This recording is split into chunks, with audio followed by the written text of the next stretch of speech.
হারতে অভ্যস্ত নয় আর্জেন্টিনা। সর্বশেষ গত বছরের নভেম্বরে উরুগুয়ের বিপক্ষে হেরেছিল আলবিসেলেস্তারা।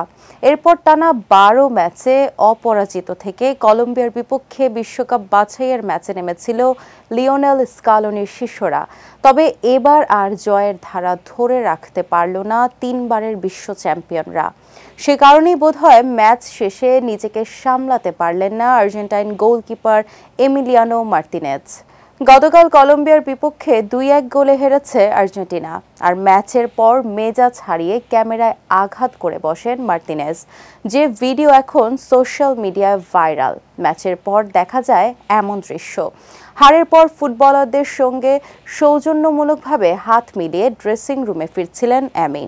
তখন সামনে ক্যামেরা দেখেই মেজাজ হারিয়ে সেটাকে থাপ্পড় মেরে বসেন এই তারকা গোলরক্ষক। সে সময় লাইভে থাকায় এই দৃশ্য সবার নজরে আসে। এদিকে আর্জেন্টাইন সংবাদ মাধ্যম TYC স্পোর্টস জানায়, বিতর্কিত পেনাল্টির সিদ্ধান্তের কারণেই ক্ষুব্ধ ছিলেন মার্তিনেজ। সে কারণেই এমন কাণ্ড ঘটিয়েছেন তিনি। ম্যাচের দ্বিতীয়ার্ধে নিকোলাস ওতামেন্দি নিজেদের বক্সে দানিয়েল মুনোজকে চ্যালেঞ্জ জানালে তিনি পড়ে যান। কয়েক মিনিট সময় নেয়ার পর VAR মনিটর দেখার পর পেনাল্টির বাঁশি বাজান রেফারি পিয়েরো মাজা। এই পেনাল্টি পাওয়া নিয়ে দুই দলের খেলোয়াড়দের মধ্যে তর্কাতর্কিও হয়েছে। ২৫০টিরও বেশি ডিজাইন অপশন নিয়ে ওয়ালটন স্মার্ট ফ্রিজ, বোঝে আপনার প্রয়োজন।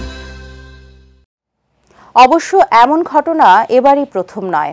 এর আগে গত বছরের নভেম্বরে ব্রাজিলের বিপক্ষে ম্যাচে বেশ কয়েকজন নিরাপত্তা কর্মীদের ওপর চড়াও হয়েছিলেন তিনি। সব মিলিয়ে মাঠের পারফরম্যান্সে যতটা দ্যুতি ছড়ান মার্তিনেজ, ঠিক ততটাই মাঠের বাইরের নানান বিতর্কিত কর্মকাণ্ডে জড়িয়ে সমালোচনার জন্ম দেন বিশ্বকাপ জয়ী এই গোলরক্ষক।